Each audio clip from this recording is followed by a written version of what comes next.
polisi mkoa wa Songwe limethibitisha kumkamata raia wa nchi jirani ya Malawi Justin Gama mwenye umri wa miaka 40 kwa kosa la kupatikana na vipande vya meno ya tembo akituhumiwa kujihusisha na biashara haramu ya nyara za serikali. Kamanda wa polisi mkoa wa Songwe ametoa taarifa kwa umma Oktoba 13, 2025 akieleza tukio hilo lilitokea tarehe 11 Oktoba 2025 majira ya saa 4 usiku. Mtuhumiwa ambaye anadaiwa kuishi nchini humo kinyume cha sheria alikamatwa katika kijiji cha Izuba, kata ya Isogole, tarafa ya Bulambia, wilaya ya Ileje. Gama alipatikana akiwa na jumla ya vipande vya meno 15 ya tembo, uhalifu uliokiuka sheria za uhifadhi wa wanyamapori nchini. Katika jitihada zake za kukwepa mkono wa sheria, mtuhumiwa huyo alitumia mbinu ya kuficha vipande vya meno ya tembo kwenye mifuko yake ya sulfate. Uchunguzi wa awali unaonyesha jeshi la polisi limethibitisha kuwa lengo la mtuhumiwa lilikuwa ni kujipatia kipato kupitia biashara hiyo haramu, jambo linaloashiria ujangili na biashara ya nyara za serikali.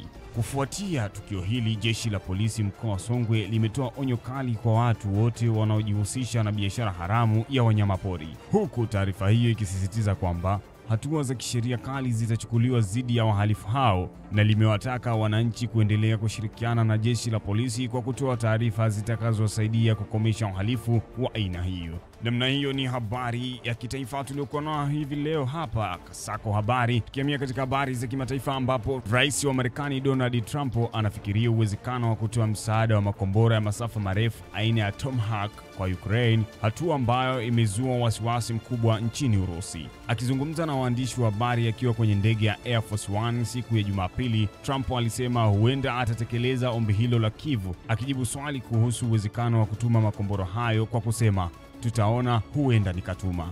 Trump alibainisha kuwa utoaji wa makombora hayo ungekuwa hatua mpya ya uchokozi katika vita ya Ukraine na Urusi. Kauli za Trump zinafuatia mazungumzo ya simu yaliyofanyika na Rais wa Ukraine Volodymyr Zelensky, ambaye amekuwa akisisitiza kupata msaada imara kwa jeshi ili kuzindua mashambulizi ya kujibu mapigo dhidi ya Urusi. Zelensky amethibitisha kuwa kukutana na Rais Trump mjini Washington siku ya Ijumaa, mazungumzo ambayo yalijikita katika ulinzi wa anga na uwezo wa masafa marefu.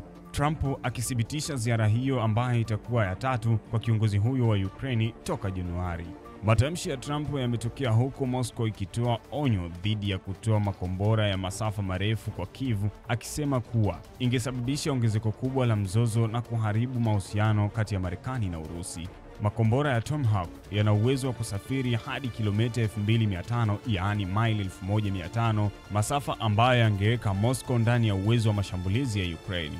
Msimamo wa Trump dhidi ya Urusi unaonekana kuwa mgumu zaidi katika miezi ya hivi karibuni, huku ikionyesha kukosa subira kwa Rais Vladimir Putin kwa kushindwa kushirikiana katika kufikia makubaliano ya kusitisha mapigano ya Kyiv.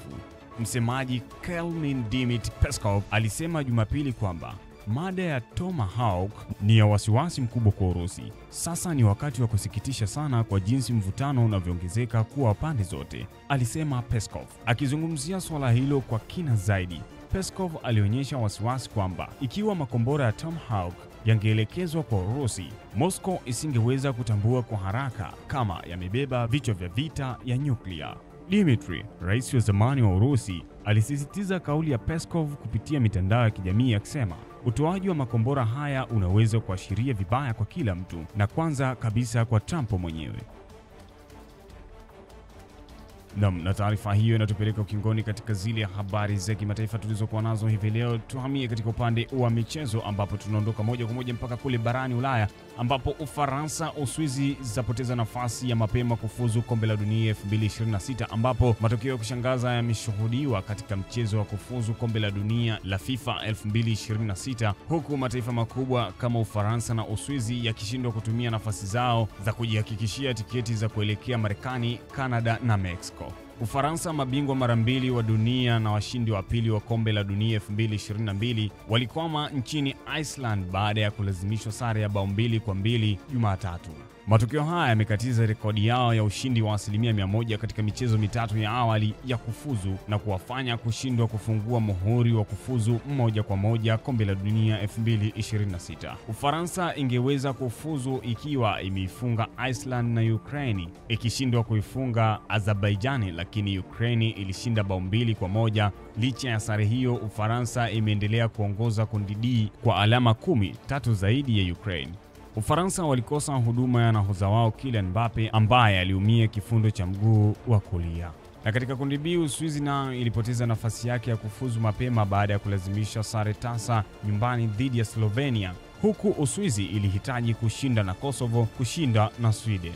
Hata hivyo, Kosovo ilipata ushindi wa bao 1-0 dhidi ya Sweden na kufikisha alama 7-3 nyuma ya Uswizi, huku Sweden ikiendelea bila ushindi na kuwa na alama 1 tu.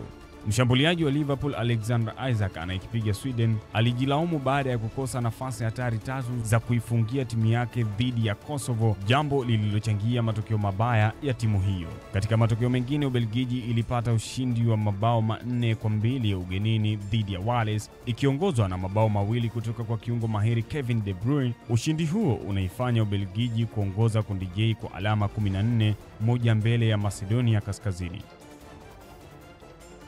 Na taarifa hiyo kimichezo kimataifa ikiwa inatufikisha ukingoni katika kasako habari iliyokuwa ikiletwa kwako nami Harrison Hosea.